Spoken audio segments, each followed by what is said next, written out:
Joel Rufino dizia: a esquerda não tem que ter uma política de segurança pública, a esquerda tem que ter uma política de proteção dos direitos. O que o Alessandro Barata dizia: não é direito à segurança, é segurança dos direitos. Olá pessoal, bem-vindos ao 12º episódio do podcast Segurança dos Direitos, o seu podcast semanal sobre segurança pública. Estamos aqui mais uma vez do aprazível bairro da Glória, na cidade maravilhosa do Rio de Janeiro. Quem vos fala é Rafael Borges, advogado criminalista, atual presidente da Comissão de Segurança Pública da OAB Rio e diretor do Instituto Carioca de Criminologia. O episódio de hoje não é só especial, ele é também polêmico. Estamos aqui na frente do deputado federal Glauber Braga, parlamentar pelo estado do Rio de Janeiro. É uma pessoa que orgulha muito esse podcast, uma pessoa cuja presença orgulha muito esse podcast.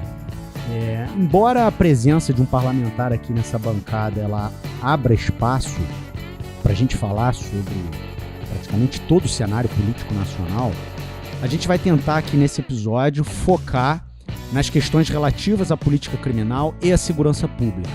Até porque o Glauber, dentre todos os deputados do campo popular, democrático e progressista, ele se destaca muito, de forma muito interessante, na defesa de pautas que são muito caras a esse podcast. Na defesa, Glauber sempre colocou os mandatos dele a serviço de um debate profícuo e libertador sobre política criminal. Ele realmente é um deputado diferenciado, é alguém que tem uma preocupação que não é comum naquele meio, razão pela qual, como eu disse, é motivo de muito orgulho para nós tê-lo aqui na nossa bancada, mas mais do que orgulho, é motivo para aprendizado, é motivo para a gente aprofundar toda a temática que a gente já vem tratando aqui desde o início dos nossos trabalhos. Bom, só para lembrar a todos vocês que nós estamos no Twitter, segue a gente lá, nosso perfil é @seguedireitos, e estamos em praticamente todas as plataformas de áudio, iOS, SoundCloud, YouTube, Spotify. Temos também um e-mail que é seguranca2direitos@gmail.com. Então não faltam canais, não faltam instrumentos, não faltam mecanismos para que você, caro ouvinte, entre em contato com esse podcast, mandando dicas, mandando sugestões, críticas, elogios, enfim, tudo que quiser é bem-vindo para a gente fazer dessa plataforma o espaço mais participativo possível. E eu não vou mais gastar nenhum minuto do ouvinte com a minha própria voz e vou dar início imediato ao 12º episódio do podcast Segurança dos Direitos, o seu podcast semanal sobre segurança pública. E hoje vem no formato de uma entrevista com o deputado federal Glauber Braga. Voltando. Então, Glauber, muito obrigado pela sua presença.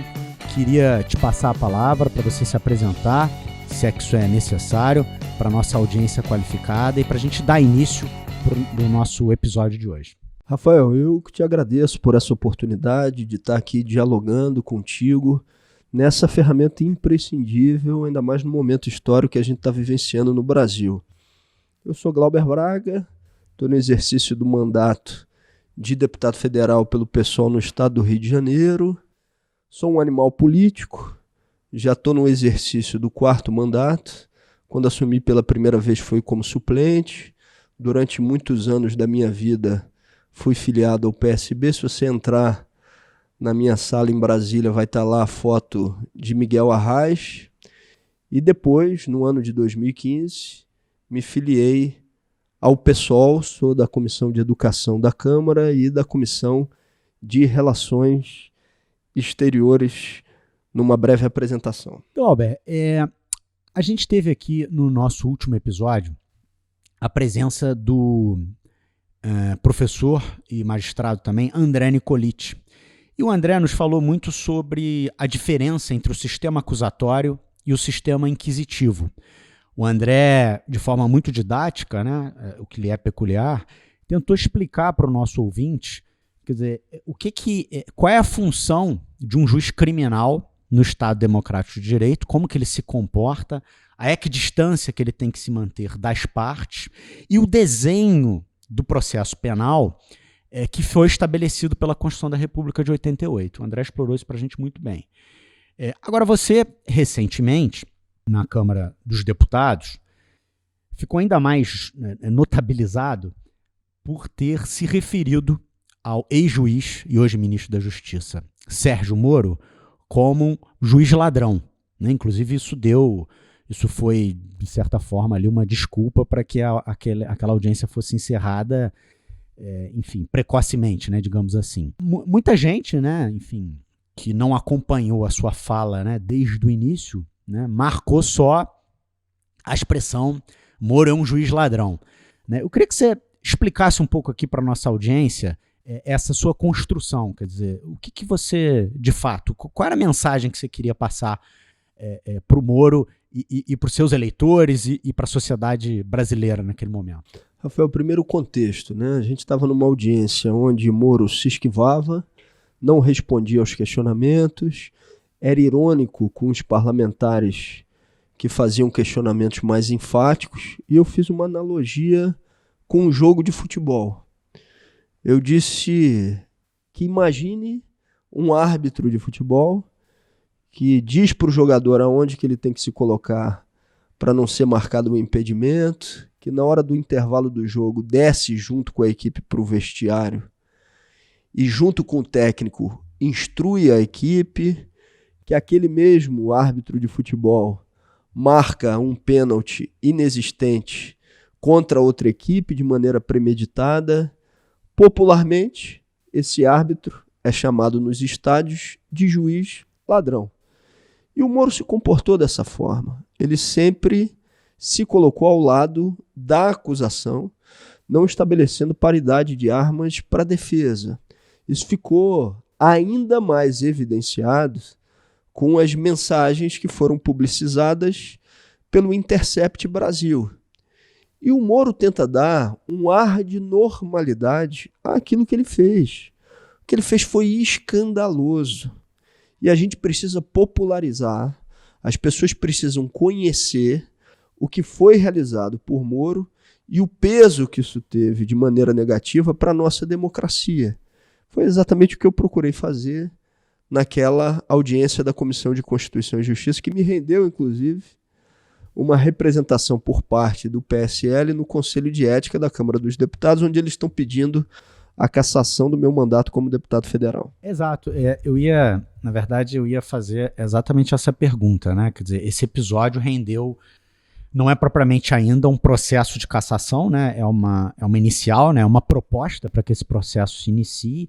E eu queria perguntar exatamente isso. Quer dizer, como que você vê, Glauber, essa iniciativa da bancada governista? É uma tentativa de intimidação. Você tem a representação inicial e aí vai ter uma análise de admissibilidade ou não dela.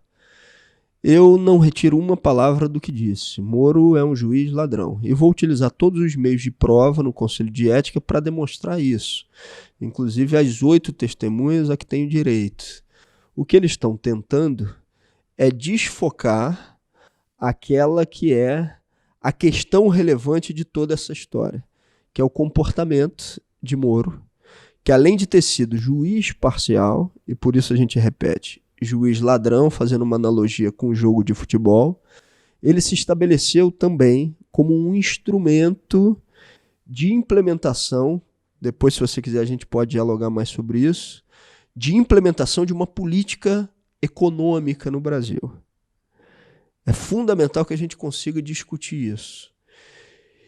E ele depois recebe uma recompensa sendo nomeado ministro da Justiça do governo de Bolsonaro. Em qualquer país do mundo, quando explicitadas as conversas que ele teve com Dallagnol e depois sendo nomeado ministro da Justiça, o que aconteceu seria considerado escandaloso. E é um escândalo, e a gente não pode naturalizar isso, e é exatamente por esse motivo que a gente vai continuar fazendo essa discussão, inclusive no Conselho de Ética. Glauber, esse episódio que você protagonizou na Câmara, ele fez com que muitas pessoas se lembrassem do dia da votação da admissibilidade do impeachment da presidente Dilma, em que você se referiu ao então presidente da Câmara dos Deputados, como, à época, o Eduardo Cunha, como um gangster. E se espalharam muitas piadas, né, até pela internet, no sentido de que, olha, o deputado Glauber é meio premonitório, a última pessoa que ele se referiu dessa forma, hoje olha onde ela está. Eu não quero fazer mais piada com o assunto, eu quero fazer uma pergunta séria, que é a seguinte: Glauber, que tipo de opositor te parece mais perigoso? O do tipo gangster ou do tipo juiz ladrão? O Moro é mais perigoso. E esse episódio, inclusive, ele vem acompanhado de maior relevância, se é que isso é possível, inclusive do que era a representação do Cunha. Porque Cunha já era reconhecido nacionalmente como um gangster que estava conduzindo um processo ilegal a partir de interesses pessoais. O Moro não. O Moro ainda tem um reconhecimento nacional, numa parcela significativa da população, como um juiz que fez o correto, que fez o que devia ser feito. Então ele está sendo desmascarado agora. O Moro conseguiu, através da sua atuação, em conjunto com alguns procuradores da Operação Lava Jato, implementar um projeto econômico, ou pelo menos ser parte importante na implementação de um projeto econômico que torna o Brasil completamente subserviente a interesses que não são os dos brasileiros.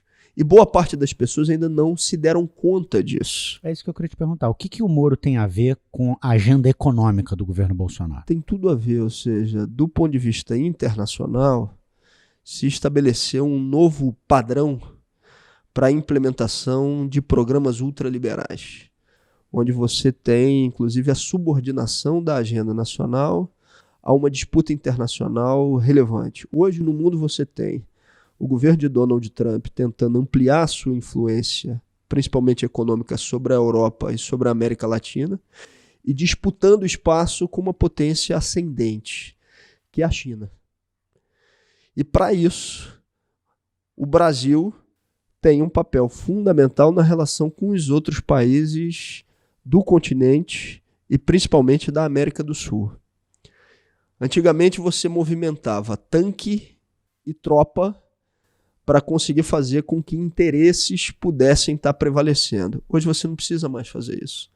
Você utiliza uma parcela do Ministério Público, da Polícia Federal, do próprio juízo, né, do próprio judiciário, para que você tenha a determinação de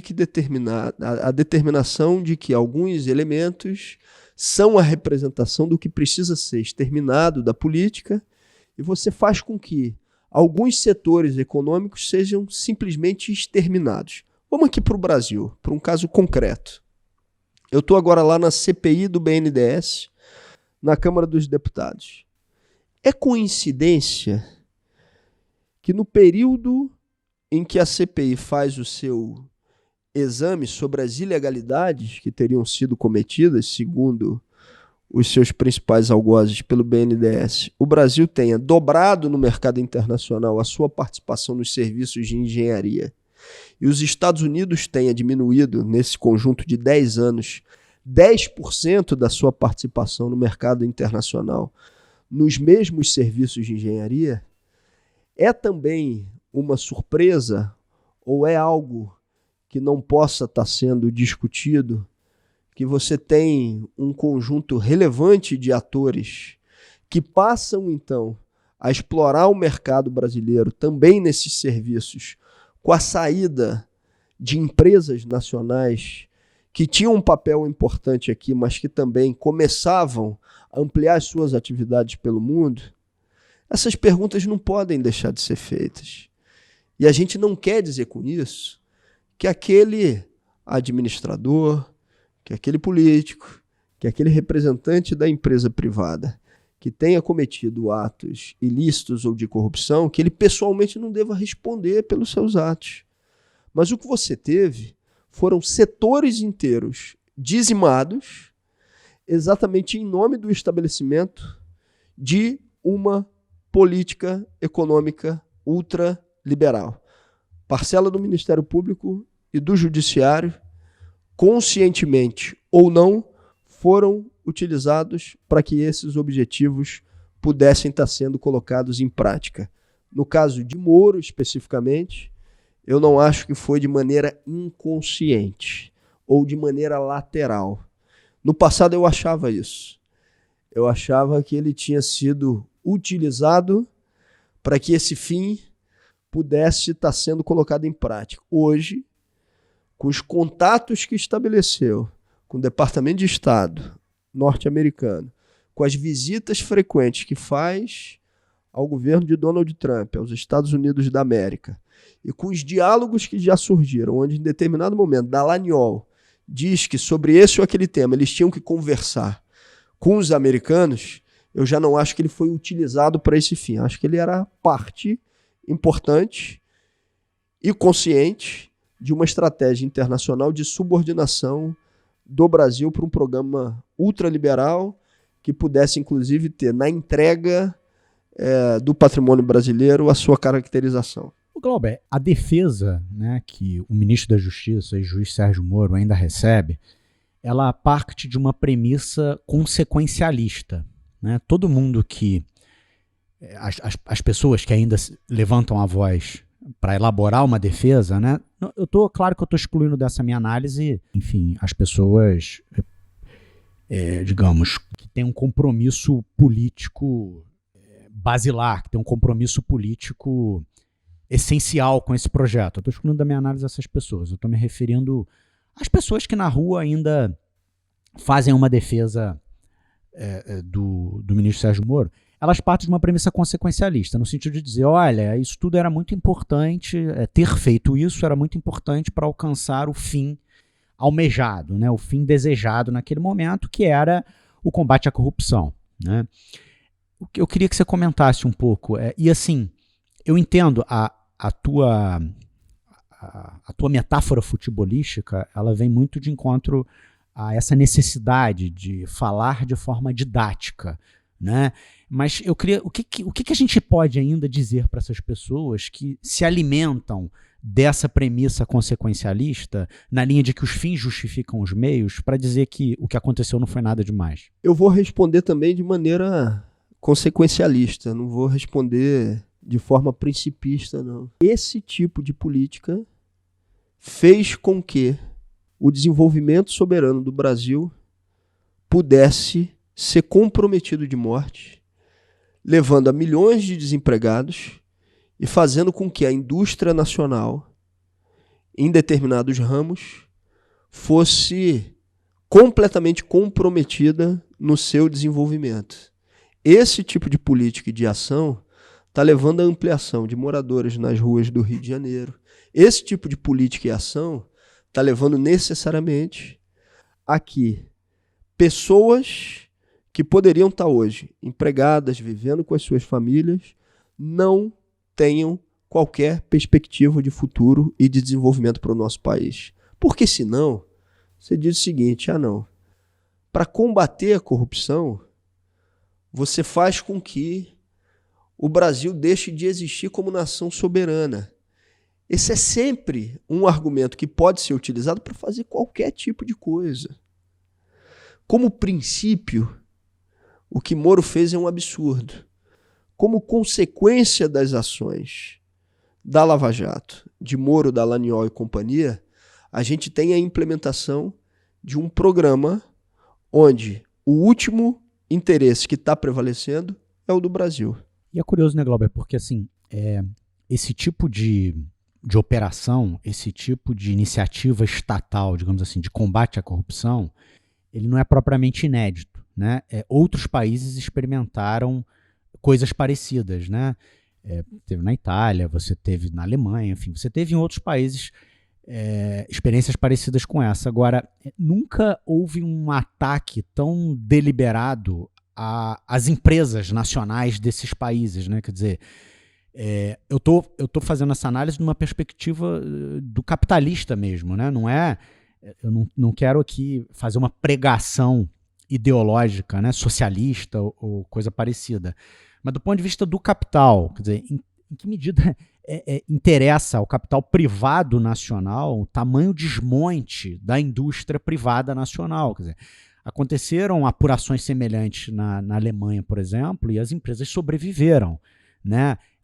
Pessoas foram responsabilizadas, pessoas foram, enfim, responderam a processos, mas as estruturas empresariais se mantiveram intactas, os empregos foram mantidos, a economia continuou num círculo virtuoso, né?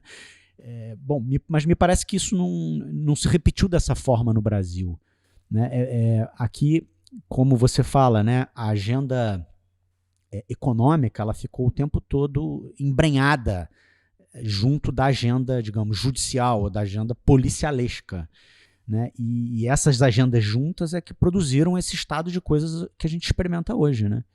Na minha avaliação, Rafael, são 3 estruturas que dão sustentação ao governo Bolsonaro, prioritariamente. Você tem uma primeira estrutura que é a da agenda econômica, que tem como principal figura pública Paulo Guedes. É a agenda econômica ultraliberal, que agora faz a reforma da Previdência, mas que num segundo momento vai dizer, não, para ter crescimento econômico precisa privatizar a Eletrobras, precisa privatizar a Petrobras, precisa privatizar a Casa da Moeda. Esse programa não tem fim até que o conjunto de garantias sociais estejam subordinados a uma lógica de mercado. A segunda estrutura de sustentação do governo é a de ampliação do Estado penal, policial, punitivo, que é representada prioritariamente pela figura de Sérgio Moro. A gente pode incluir, inclusive, tem gente que não gosta dessa inclusão, mas parte dos generais nessa mesma estrutura, os generais que fazem parte do governo de Bolsonaro. E uma terceira estrutura, que a gente vem chamando no mandato dos fundamentalismos diversos, representado pelos próprios filhos do presidente da República, do ministro da Educação, da Damares. Só que essas estruturas e essas agendas, elas se comunicam e em determinados momentos se complementam. É exatamente o que acontece com a agenda Moro com a agenda Paulo Guedes. A agenda Paulo Guedes, das 3, é a mais impopular. A maioria do povo brasileiro, mesmo com algumas pesquisas dando o contrário, não é a favor das chamadas, entre aspas, reformas. No máximo, você tem uma maioria significativa que vê com desconfiança as medidas que estão sendo implementadas pelo governo. A maioria do povo brasileiro não é a favor de privatização. Teve pesquisa da Datafolha que deu, de cada 10 brasileiros, 7 contra as rodadas de privatização. Isso é algo que já está enraizado no Brasil. Mas a agenda Moro é uma agenda popular. A gente está completamente atravessado, o povo brasileiro está completamente atravessado pela perspectiva, né, pela ideia de que você resolve mazelas a partir da cadeia. E de que jeito que essa agenda contribui com a primeira? Toda vez que você tem uma agenda impopular sendo colocada em prática, é fundamental você ter uma outra agenda que seja mais popular para diminuir o impacto na sociedade daquilo que as pessoas não querem. Eu fui fazer um bate-papo com estudantes numa escola em Acari, né? Era um grupo de jovens e adultos ainda no período do governo Temer. Reforma da Previdência, todo mundo era contra. Reforma trabalhista, todo mundo contra. PEC do teto, que eu imaginei que as pessoas não estavam ligadas. Maioria absoluta contra, inclusive indo ao encontro daquilo que já dizia as pesquisas de opinião. Aí surgiu o seguinte assunto. Mandados coletivos, ou seja, um mandado judicial para que você pudesse, numa mesma comunidade, entrar em várias casas, em várias residências ao mesmo tempo. A gente estava em Acari. E a plenária rachou, metade era a favor, metade era contra. Você veja que mesmo quem sofre as consequências desse tipo de medida está completamente atravessado por esse imaginário. Então é lógico que se você tem medidas impopulares sendo colocadas em prática, você precisa dividir o noticiário com medidas que tenham mais popularidade. E no Brasil, onde você tem um processo contínuo de desmoralização da política, é muito importante para o estabelecimento dessa agenda econômica ultraliberal que você tenha um Moro, um Dallagnol aparecendo o tempo inteiro no noticiário para poder fazer o chamado diversionismo para você diminuir a resistência a agenda de desmonte do Estado brasileiro nas suas garantias sociais. Uma agenda serve de apoio e sustentação à outra. Glauber, pegando um gancho nessa sua resposta, quer dizer, te parece coincidência que o projeto da reforma da Previdência e o projeto anti-pobre e anti-preto do ministro Moro tenham ou estejam caminhando lado a lado? Quer dizer, aqui vamos fazer uma ressalva, né? Me parece que essas revelações jornalísticas elas acabaram atrasando um pouco a tramitação do projeto do Moro, né? Ela impactou, enfim, ele teve que cuidar de se defender, e aí eu acho que descompassou um pouco o andamento dos dois projetos, mas para mim pareceu que a ideia era que eles tramitassem conjuntamente, quer dizer, essa impressão é correta? E o que uma coisa tem a ver com a outra, na sua visão? Eles estão em compartimentos estanques ou não? Na atividade política eu não acredito mais em coincidência, né? Os fatos sempre estão relacionados. E serve exatamente para isso, para que você tenha uma agenda que é mais popular, entre aspas, se estabelecendo como uma cortina de fumaça para uma agenda altamente impopular. Só que tem uma dificuldade ali que passa pelo presidente da Câmara dos Deputados, que é o Rodrigo Maia. O Rodrigo Maia quer ser o interlocutor privilegiado do mercado na colocação em prática da agenda ultraliberal e da subordinação do Brasil. Só que, ao mesmo tempo, quem dá sustentação política a ele na Câmara são deputados federais. Deputados federais que já entenderam a lógica da ampliação do Estado policial. Eles sabem que no fortalecimento de grupos de extrema-direita e na ampliação do que possa ser um fechamento do regime, eles podem ser as próximas vítimas. Então, eles estabelecem ali um contraponto, muitas vezes também por interesses de natureza não pessoais, mas de natureza política, por já terem compreendido que a ampliação desse cenário de uma política à la Moro pode levar também a um ataque específico a eles. Então, por isso... Vítimas do sistema penal. Vítimas do sistema penal. Exatamente por isso, Maia se estabelece ali como alguém que quer ser o interlocutor prioritário do mercado, mas ele não quer ser descartado pelo próprio mercado e precisa de alguma sustentação política quando já não mais for útil. Objetivando, Cunha, enquanto foi eficaz para a implementação dessa agenda econômica, ele não foi afastado do seu posto. Tanto é que fez um impeachment. Quando já poderia ser descartado, o que aconteceu? Preso. Temer. Enquanto pôde ser o agente operador e implementador da política econômica do mercado, da carta que fez, né, da chamada Ponte para o Futuro, que é essa agenda ultraliberal, até quando poderia ser o agente colocador em prática dessa proposta, não foi afastado. Quando foi afastado, o que aconteceu? Passou a ser mais um daqueles que poderia ser preso, né? E foi preso, chegou a ser preso. O Maia sabe que ele vai estar exercendo poder para a colocação em prática dessa agenda enquanto ele for útil. O mercado não está preocupado com o Maia, o mercado está preocupado na defesa dos seus interesses e na defesa da implementação desse programa ultraliberal, pelo menos uma parcela específica do mercado, mais especificamente o mercado financeiro. E o Maia já entendeu que ele tem que ser o articulador dessa agenda e ele não pode deixar de ser útil para essa agenda. Então ele estabelece ali algum tipo de, entre aspas, equilíbrio entre o que seja a agenda Moro e a agenda ultraliberal. A prioridade dele sempre vai ser a agenda ultraliberal. E você acha, então, que a reforma da Previdência ela vem nessa esteira, né? Da implementação desse projeto, né? Quer dizer, eu não tenho dúvida. Eu tenho convicção disso. Ela é funcional para esse projeto? Não tenho dúvida. Ou seja, a primeira medida foi adotada ainda por Temer, que foi a emenda constitucional do teto. A segunda medida foi adotada por Temer, que foi a reforma trabalhista. A gente está tendo agora a implementação da terceira medida, que é a reforma da Previdência. Depois da Previdência vem a privatização da maioria das estatais brasileiras. É um projeto de Estado mínimo nas garantias sociais e de subordinação do desenvolvimento do Brasil mais especificamente a disputa que está se estabelecendo no cenário internacional com China e Estados Unidos. O Brasil se alinhando aos Estados Unidos nessa disputa com o governo de Jair Bolsonaro.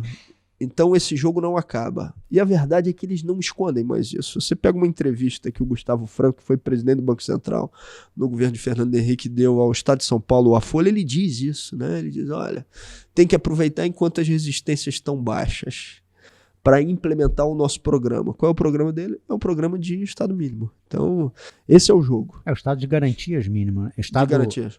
Mínimo do ponto de vista econômico, né? E máximo do ponto de vista policial. Do ponto de vista policial, certo.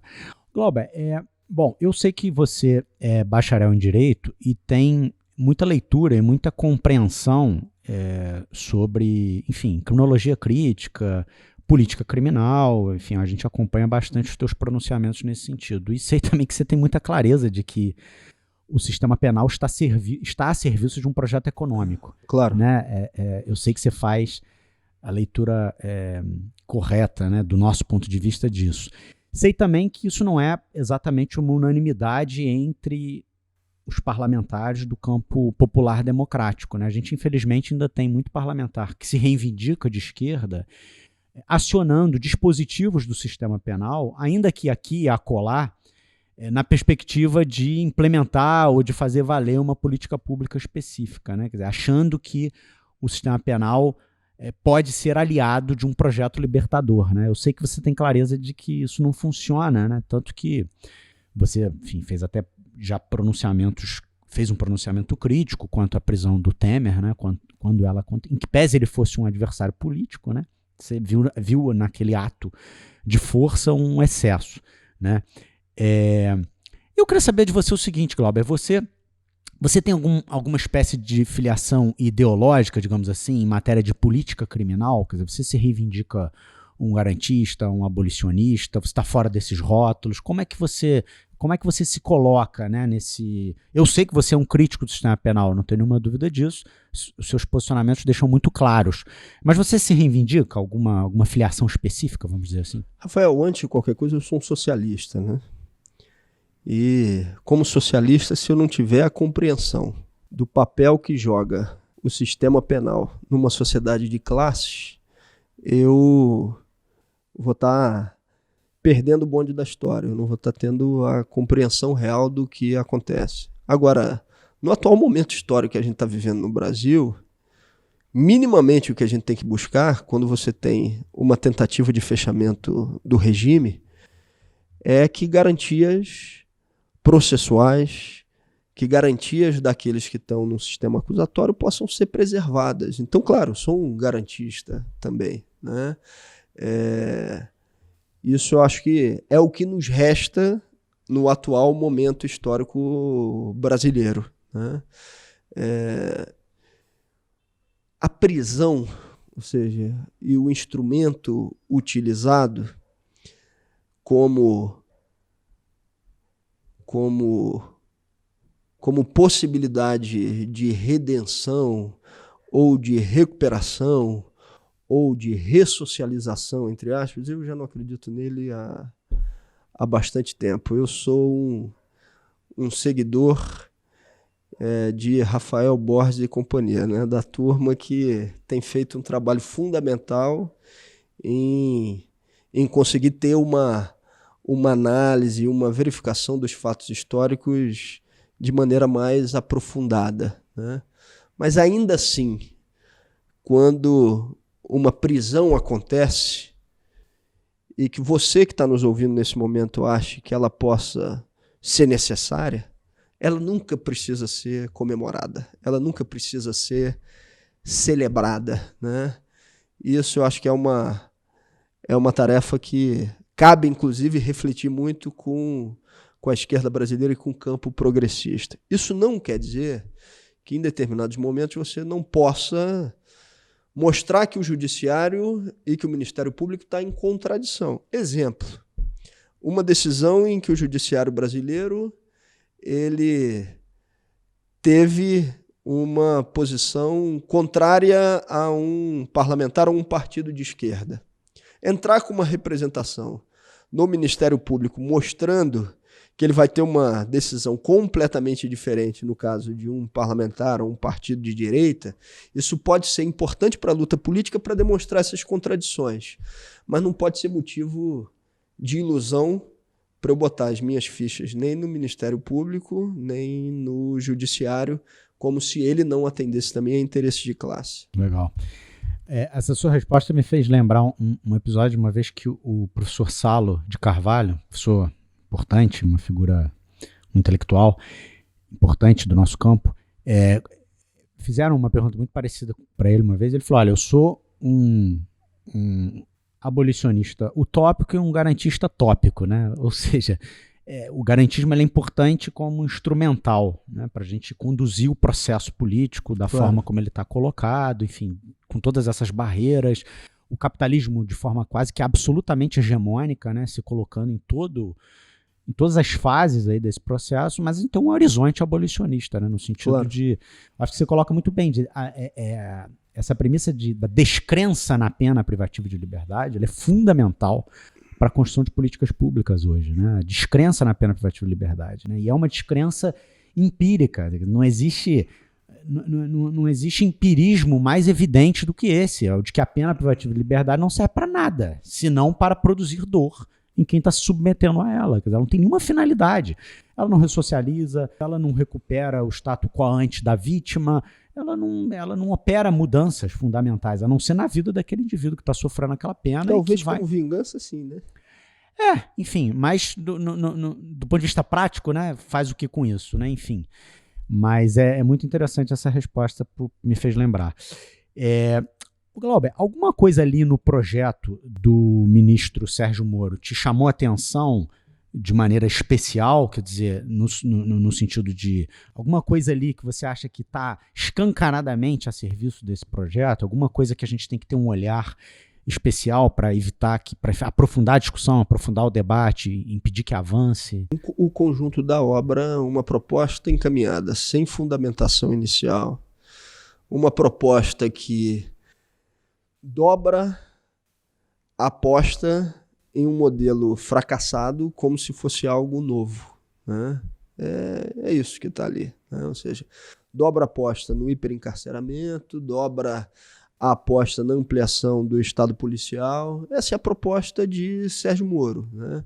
Como a gente sabe que todo mundo que está nos ouvindo aqui já tem algum tipo de contato com essa lógica, é um projeto que precisa ser descartado, precisa ser rejeitado, que serve aos interesses de Moro e companhia, mas que não serve objetivamente para diminuir dados importantes de violência que tem no nosso país. Não serve, pelo contrário, serve para agravar, serve para que você tenha uma ampliação da violência, utilizando inclusive o sistema prisional brasileiro como espiral de ampliação da violência nacional. Então, é uma proposta que precisa ser descartada. E levando, o que não pode deixar de ser dito também, e levando para o centro do debate nacional aquilo que seria a diminuição, entre aspas, da criminalidade com uma lógica de morte, ou seja, morte prioritariamente para a juventude negra da periferia brasileira. Moro é esse agente, ou seja, e a gente precisa combater essa proposta dele na sua estrutura. Não, você toca num ponto importante, porque um pouco no desespero, né, um pouco no afogadilho, muita gente boa do campo popular e democrático começaram a propor, assim, digamos, alternativas ao projeto, né? Muita entidade séria produziu... Enfim, quase 100% das notas das entidades especializadas em matéria de processo e de direito penal, entidades de classe, inclusive, elas foram contrárias ao projeto, digamos. Mas sempre ali sinalizando uma coisa, não, 2 ou 3 ou 4 dessas medidas aqui podem ser, talvez, ajudem, não atrapalhem tanto. Você me apresenta digamos, uma proposta política diferente, que não tem negociação possível com esse projeto. Você não pode negociar o lateral numa estrutura que é extremamente perniciosa, numa estrutura ruim. É a mesma coisa em relação à reforma da Previdência, né? Você tem que, na proposta que Bolsonaro mandou, mas você vai acabar com a aposentadoria especial de deputado. Olha, eu estou me lixando para a aposentadoria especial de deputado, eu acho que não tem que ter aposentadoria especial mesmo de parlamentar, ok, perfeito. Mas em nome disso, você está acabando com a aposentadoria especial do lixeiro, do gari, da pessoa que tem que subir e descer de um caminhão de lixo e que tinha uma aposentadoria especial. Você está tirando a aposentadoria especial de um trabalhador de mina, que tem o serviço mais insalubre possível. Você está fazendo com que a pessoa tenha que ter 40 anos de contribuição para ter acesso à aposentadoria integral. E é o cara que ganha 2 salários mínimos, 1 salário mínimo e meio. Você está tirando o abono salarial de quem ganha até 2 salários mínimos, que é gente pobre, que vive com muita dificuldade. Então, em nome de tirar determinados pontos que poderiam ser feitos, você aprova uma estrutura que é extremamente negativa. Eu faço também essa analogia, essa comparação com o que foi a proposta de reforma da Previdência. Se a estrutura é ruim, não é porque algo lateralmente possa ser positivo que você vai justificar a aprovação do péssimo. E no caso do projeto do Moro não tem nada positivo, né? Sim, lateralmente positivo. Nesse você não consegue nem encontrar o lateralmente. Exato. Glauber, eu queria... Você, acho que na legislatura anterior, não tenho certeza, apresentou um projeto de lei que naquela ocasião foi alvo de uma falsa polêmica, né? Eu digo falsa porque é uma polêmica equivocada que partiu de uma leitura distorcida do seu projeto, né? Eu estou me referindo àquele projeto que estabelecia a obrigatoriedade de que presos trabalhadores recebessem, no mínimo, um salário mínimo enquanto estivessem trabalhando, né? Por que eu falo que foi uma falsa polêmica? Porque a maior parte das vozes críticas que se levantaram contra esse projeto, elas se levantaram dizendo que você estava propondo que todo preso brasileiro recebesse um salário mínimo, né? E não era disso que o projeto tratava. Explica um pouco pra gente. Você tem um artigo na Lei de Execuções Penais que diz que quem trabalha em uma unidade prisional pode receber até 3/4 de salário mínimo, né? E o que a gente apresentou foi uma modificação para garantir o que já estabelece a Constituição. Ganhar o mínimo nacional e os direitos decorrentes de uma relação trabalhista que muitas vezes se estabelecem com empresas privadas. Isso é fazer o quê? É fazer com que você não tenha a existência de trabalho escravo no Brasil, né? Ou de trabalho, para dizer um mínimo, extremamente precarizado. Isso surgiu de um diálogo, uma conversa com pessoas que têm experiência em unidades prisionais, pessoas que saíram de unidades prisionais, cumpriram pena, e professor de unidade prisional. E isso também teve o objetivo de gerar uma discussão sobre as unidades prisionais brasileiras, mesmo sabendo que a dificuldade de aprovação de uma matéria como essa, num Congresso extremamente conservador, era muito difícil, né? Ou seja, essa possibilidade era muito difícil. Mas até conservadores, até instituições que pendem ao conservadorismo aprovam a proposta, né? A Procuradoria-Geral da República entrou no Supremo Tribunal Federal solicitando que o artigo da Lei de Execuções Penais que falam em pagamento de 3/4 de salário mínimo não fosse considerado constitucional, porque a Constituição já estabelece que você tem que receber o mínimo nacional, né? Fosse declarado como não recepcionado pela Constituição. Nessa aí a gente tem até o Ministério Público, né, junto com a gente, mas o que eles lançaram publicamente foi: deputado do pessoal quer pagar férias, 13º salário, fundo de garantia para os presos, dando a entender que você estava falando prioritariamente de recurso público e para todas as pessoas que estivessem nas unidades prisionais. A gente pode até fazer essa discussão num outro momento, mas realmente foi uma falsa polêmica porque a proposta não era isso. Mas a gente tem que se acostumar também com esse período dos memes, dos ataques distorcidos, do que seja aí a pós-verdade. Ou seja, tem que se preparar para poder estar utilizando esses momentos também para fazer o enfrentamento aos discursos mentirosos. Eu estou gostando de uma coisa, sabe, Rafael? Depois do dia lá que eu chamei o Moro de ladrão, isso foi numa terça-feira à noite. Na quarta-feira de manhã, eles têm uma máquina muito bem azeitada de notícias falsas. E eles começaram a lançar na rede várias notícias falsas ao mesmo tempo, pensando que com isso eu ia ficar desestabilizado, ou o nosso mandato ia ficar desestabilizado. Pelo contrário, né?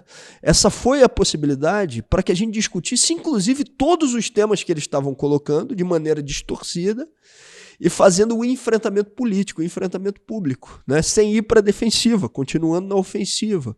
Então, acho que a gente tem que estar preparado para isso. Você foi muito alvo de fake news, né? Logo Sim. Depois da célebre, enfim, da pergunta, né, que você encaminhou para o Sérgio Moro, referindo-se a ele como juiz ladrão. Mas, o Glauber, é curioso, né, quando a gente fala dessa falsa polêmica, né, do seu projeto, né, como é ruim a gente estar debatendo isso, né? Porque a gente podia estar debatendo justamente isso, renda mínima do preso, né? Quer dizer, um programa de renda mínima, né, para o cidadão que está sofrendo pena privativa de liberdade, né? E ao invés de fazer esse tipo de debate, a gente tem que estar aqui quase que, enfim, se justificando por que você, no caso do seu mandato, quer fazer valer um dispositivo constitucional claríssimo, que é aquele que impede que o trabalhador brasileiro receba menos de um salário mínimo em qualquer hipótese. A gente tem que apresentar justificativas, né, para isso, porque as pessoas não aceitam isso. Essa demonização do preso, né? Ela também é algo que opera muito no campo do simbólico, né? Totalmente. E é a discussão que eu acho que a gente não pode deixar de fazer, não pode se esconder dela, né? O político progressista, o político de esquerda, imaginar que não fazer essa discussão vai gerar para ele dividendos eleitorais é um completo equívoco. Porque no período da campanha eleitoral sempre vai ter um adversário político para poder estar te atacando a partir dessa pauta que você considera que seja impopular. Então tem que fazer a discussão, né? E nesse caso em específico, mesmo para quem não liga para os direitos humanos ou quem tem um perfil mais conservador, tem que fazer uma pergunta para essa pessoa dizendo o seguinte: olha, você quer a ampliação ou a diminuição dos índices de violência? Né? Essa é uma pergunta objetiva. Se você quer ampliação dos índices de violência, que você então opere sobre a mesma lógica que já vem ampliando os índices de violência no Brasil. Se você quer diminuição, você precisa de alternativas, né? E é isso que a gente está propondo de maneira bastante objetiva. A gente está aqui já caminhando para o nosso final e eu queria aproveitar a sua presença aqui e tratar de um assunto que não está, digamos assim, umbilicalmente ligado, claramente ligado a questões relacionadas à política criminal, à segurança pública, mas eu quero aproveitar a sua presença aqui para tocar nele. Você, quando se apresentou aqui para a nossa audiência, disse que você está membro da Comissão de Relações Exteriores hoje na Câmara dos Deputados, né? Então, a partir desse dado, eu queria te colocar duas questões. Primeiro, quais são os principais desafios que você vê a partir deste lugar, né? Quer dizer, para um parlamentar hoje comprometido com o campo popular, democrático, progressista, qual o principal desafio que você vê estando num espaço como esse? E queria uma avaliação sua sobre essa recente notícia dando conta de que o presidente Jair Bolsonaro estaria em vias de indicar o seu filho para o cargo de embaixador dos Estados Unidos. A gente viveu no ano 2000, né? A partir do ano 2000, uma virada na orientação política dos governos da América Latina, onde você prioritariamente teve governos progressistas, populares, de esquerda, se colocando como uma alternativa ao consenso de Washington ou às orientações do FMI. Esse jogo virou. E nessa virada hoje você tem a maioria dos países da América Latina sendo comandados por políticos conservadores ou ultraliberais, mas a maioria deles com uma articulação de subordinação da América do Sul aos interesses de Washington. Na nossa avaliação, na avaliação do nosso mandato, a tarefa na Comissão de Relações Exteriores é se colocar como uma resistência a um cenário que é completamente desfavorável a políticas de esquerda e progressistas, não só no nosso país, como na América Latina, e estabelecendo pontes não só entre políticos e parlamentares também de esquerda e progressista nos diversos países da América Latina, mas também entre movimentos de resistência nos mais diversos países. Isso me levou, inclusive, a ser membro esse ano do Parlasul, né, que é o Parlamento do Mercosul. Né? Eu estou lá junto com a deputada Fernanda, representando o PSOL naquele espaço. E sobre a nomeação do Eduardo Bolsonaro para ser embaixador nos Estados Unidos, embaixador brasileiro, olha, é mais uma vez, do ponto de vista político, a aposta de Jair Bolsonaro naquela terceira estrutura que a gente disse aqui no início, que é a estrutura dos fundamentalismos diversos, do diversionismo, para tirar o foco das medidas que são de fato impopulares, que são as medidas ultraliberais econômicas. Mas, além disso, é a desmoralização completa do Brasil no cenário internacional. Quando você tem um candidato a embaixador dizendo que as suas credenciais são o fato de já ter morado no Colorado e que já ter fritado hambúrguer e feito intercâmbio nos Estados Unidos, infelizmente, você está na prática fazendo com que o Brasil abra mão de um projeto soberano e que vire chacota internacional. Mas, infelizmente, para ser pior ainda, é uma chacota providencial para interesses que não são brasileiros, mais especificamente para interesses do governo de Donald Trump e daqueles que estão se operando aqui de olho nas nossas riquezas, como, por exemplo, as riquezas oriundas da exploração de petróleo. É uma chacota que atende a interesses bastante específicos. Glauber, você é um parlamentar eleito pelo Estado do Rio de Janeiro, né? E, portanto, não tenho dúvida de que, embora passe a maior parte da semana em Brasília, né, atendendo lá os compromissos profissionais da Câmara dos Deputados, está sempre com um pé aqui no nosso Estado do Rio de Janeiro. E o Rio de Janeiro hoje parece que vive uma realidade espelhada, né? A gente tem aqui um cenário político muito semelhante, muito parecido àquele que a gente experimenta no cenário macro, no cenário nacional. Né? Eu queria ouvir um pouco de você, uma avaliação, quer dizer, o que está acontecendo no Rio de Janeiro hoje, que caminhos podem existir, como é que você avalia essa política criminal que está em curso e que está sendo conduzida pelo governador Wilson Witzel? Criminosa, né? É de fato o que seria o espelho de uma política federal com consequências nefastas não só no curto prazo, mas no médio e no longo prazo. Quando você verifica que aquilo que a gente vem dizendo há muito tempo, que a gente tem uma das polícias que mais mata no mundo e que você ampliou os chamados autos de resistência no estado do Rio de Janeiro, uma autorização para matar, que é o que a gente está vivenciando, isso não é uma consequência só de curto prazo, né? Além, claro, da realidade dramática de quem perde a vida a partir dessa política, né? E isso faz uma conexão também do que está acontecendo no Rio com um argumento que normalmente é utilizado para a defesa da Lava Jato. Normalmente, quando você vai fazer uma análise crítica da Lava Jato, sempre tem alguém que diz assim, mas e o Cunha preso? E o Cabral preso? Né? Você, então, defende o Cunha e o Cabral? Do ponto de vista político, a gente nunca vai defender Cunha e Cabral. A gente sempre se posicionou no espectro político contrário ao que é a representação dessa turma. Mas não é porque eu vá ser um adversário de Cunha, um adversário de Cabral, que eu vá justificar Witzel, que eu vá justificar como consequência Bolsonaro, que eu vá justificar como consequência a política que está sendo colocada em prática por Witzel no estado do Rio de Janeiro, que é uma política de segurança pública que escolheu como seu adversário preferencial, mais uma vez, o morador das favelas, das periferias do estado do Rio de Janeiro. E que agora também volta as suas baterias para a diminuição das garantias sociais e com a tentativa de fazer com que as universidades do Rio de Janeiro não tenham um papel na recuperação do desenvolvimento. É o mesmo ataque que está sendo operado nacionalmente, está sendo operado no Rio.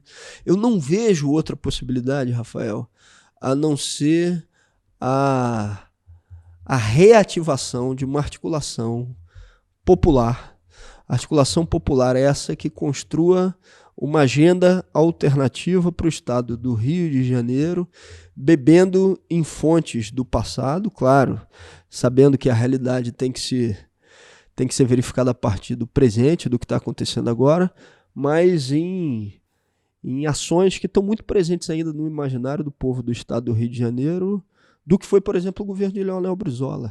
Né? Você chega em qualquer cidade, em qualquer canto do estado do Rio de Janeiro, vai ter lá um CIEP.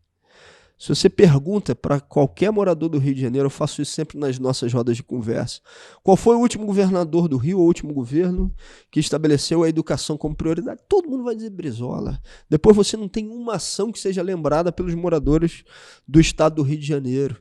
Beber nessa fonte, que ainda está no imaginário, ainda está muito presente no imaginário do povo do Rio, e ter a possibilidade da construção de um projeto que seja de fato popular, na minha avaliação, é a tarefa que a gente tem que construir nos próximos anos. E para conseguir fazer isso, você só faz se estabelecer um polo de resistência que enfrente diretamente o que é a representação de Witzel e Bolsonaro. Não dá para, como dizia Leonel Brizola, cochear o alambrado, flertando com políticas que eles estão tocando na área de segurança pública, de ampliação do encarceramento, de autorização da morte, como se isso fosse uma necessidade, e ao mesmo tempo se estabelecer como algo ou como alguém que tem um projeto crítico a eles. Não. Se você quer uma política diferente para o estado do Rio de Janeiro, você tem que se estabelecer como oposição ao projeto e à representação de Witzel e Bolsonaro, e construir um programa de fato popular, que leve em conta o que é a realidade do noroeste do estado do Rio de Janeiro, da Baixada Fluminense, da Zona Oeste. O último político de esquerda do estado do Rio de Janeiro que conseguiu fazer isso. Vamos colocar as cartas na mesa. Foi Leonel Brizola. Depois a gente não conseguiu mais, aqui no estado do Rio de Janeiro, estabelecer um projeto alternativo a essa política. E eu repito isso porque isso está ainda muito presente no imaginário do povo do Rio. Né? Ou seja, resgatar o que foi aquele período do governo de Brizola, resgatar uma política voltada para o fortalecimento da educação pública, resgatar um período em que a polícia não entrava metendo o pé na porta do morador pobre da favela. Ou seja, a gente precisa também fazer a disputa simbólica. E se você quiser fazer a disputa simbólica pela esquerda no estado do Rio de Janeiro, beber nessa fonte eu acho que é fundamental. Legal, Glauber, legal. Poxa, queria te agradecer muitíssimo a tua disponibilidade de vir aqui hoje conversar com a gente, enfim, e animar, né, no sentido mais amplo que essa palavra tem, a nossa audiência qualificada, quer dizer, dar sentido para a nossa luta política. Você é, sem dúvida, uma referência para todas as pessoas que ouvem esse podcast. Você, sem dúvida, é uma referência hoje para o campo popular, democrático, progressista, para o campo de esquerda que insiste em resistir.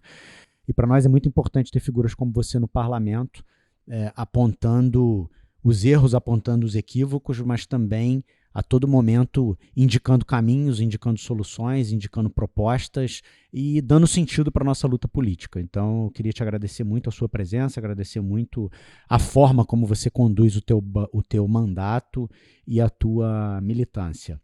Glauber, eu vou te devolver a palavra em considerações finais, e aí eu queria que você aproveitasse, como eu sempre faço aqui com os nossos convidados, e deixasse para o nosso ouvinte a indicação de um livro, com a única condição de que esse livro não seja um livro jurídico, né?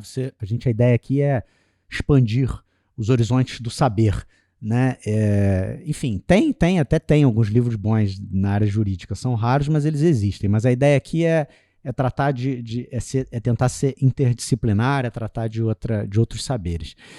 Então é isso, eu queria te agradecer muito, dizer que para esse podcast foi um prazer enorme ter você aqui com a gente hoje. Rafael, primeiro dizer que você sabe, eu sou um admirador da tua trajetória, do trabalho que você faz, te parabenizar por esse instrumento fundamental que você está conseguindo aqui materializar e que é tão importante para que a gente possa ter uma visão qualificada e diferente daquilo que se estabelece como senso comum hoje no estado do Rio de Janeiro e no Brasil. Muito obrigado por você estar se dispondo a colocar em prática essa ferramenta.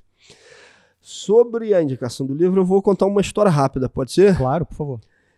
É um livro que serve para todo mundo. Serve de quem tem de 14, 15 anos até 90, 100 anos. Mas serve prioritariamente, na minha visão, isso tem uma história comigo, para quem tem ali dos seus 14 aos 20.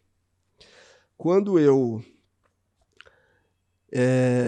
estava ainda ali entrando no ensino médio, eu cheguei à conclusão que queria fazer... Vou indicar dois. Posso indicar dois? Eu cheguei à conclusão que queria ler prioritariamente livros que não tivessem sido recomendados pelo colégio, né? Falei, tá na hora de ler. E esse foi o primeiro livro que eu fiz a leitura, e depois eu nunca mais parei de ler. Eu estou sempre lendo alguma coisa. Só que a primeira leitura não programada pelo colégio é uma leitura difícil, né? Você sente fome, você sente dor de barriga, você sente sono, né? Ou seja, você tem que se habituar à leitura. E eu fiquei lá na biblioteca de casa escolhendo que livro leria. E tinha um livro chamado Política, João Baldo Ribeiro. E eu abri o livro Política e na primeira página estava escrito: para meu amigo Glauber. Essa era a dedicatória, que era uma dedicatória do João Baldo, que era amigo do Glauber Rocha, uma dedicatória a ele. E você tinha esse livro? Eu tinha esse livro em casa. Nossa. E foi o primeiro que eu fiz a leitura. Comprou num sebo, provavelmente. Eu acho que foi meu pai ou minha mãe que comprou e botou lá na biblioteca, né? Então... Aliás, antes de você indicar o segundo, eu acho que você precisa matar uma curiosidade do público. O seu nome tem a ver com o cineasta? Tem. Minha mãe e meu pai colocaram por causa do Glauber Rocha. É uma homenagem a Glauber Rocha. É uma homenagem ao Glauber Rocha. Legal. E minha mãe chegou a dizer isso para a mãe do Glauber na inauguração do CIEP em Friburgo. O CIEP Glauber Rocha ali em Conselheiro Paulino. Legal, ela legal. disse isso para a mãe dele. Né? O nome do meu filho é Glauber, por conta do seu filho. O segundo livro? O segundo livro, que também tem uma história que eu queria... minha irmã virou para mim e falou: tô te dando um livro, você tem que ler esse livro. E aí eu fiz a leitura do livro. E ao final da leitura eu chorei um bocado, né? Fui aos prantos e liguei para minha irmã e falei: nós temos que fazer alguma coisa em relação a isso. Que era o livro do Fernando de Moraes, Os Últimos Soldados da Guerra Fria, que conta a história de cubanos que foram presos nos Estados Unidos por estabelecer um dispositivo de inteligência para evitar ataques terroristas em Cuba. A partir daquela leitura, eu me organizei com movimentos internacionais pela libertação dos cubanos. Dos 5, né? Dos 5 cubanos. Uhum. E fui, inclusive, aos Estados Unidos dialogar com parlamentares, numa rodada em que estava presente vários parlamentares da América Latina, inclusive o Fernando Moraes.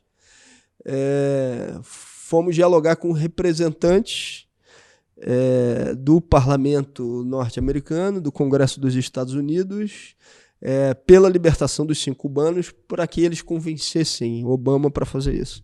É claro que não foi essa iniciativa em particular que fez com que isso acontecesse, porque tinha um dos cubanos, inclusive, que estava sentenciado à prisão perpétua nos Estados Unidos, mas houve o perdão no final do governo Obama ao conjunto dos cubanos e todos eles voltaram para Cuba.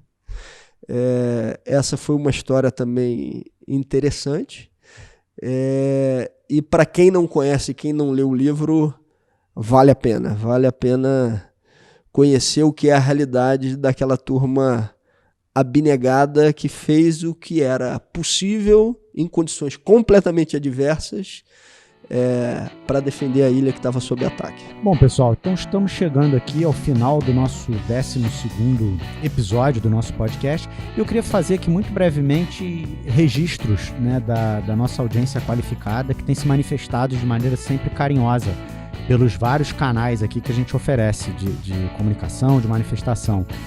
O Diogo Gradim, que se manifestou pelo Twitter, o Davi Soares, que, enfim, estava ansioso porque o episódio, ele achava que o episódio, enfim, não ia chegar na sexta, ia chegar no sábado.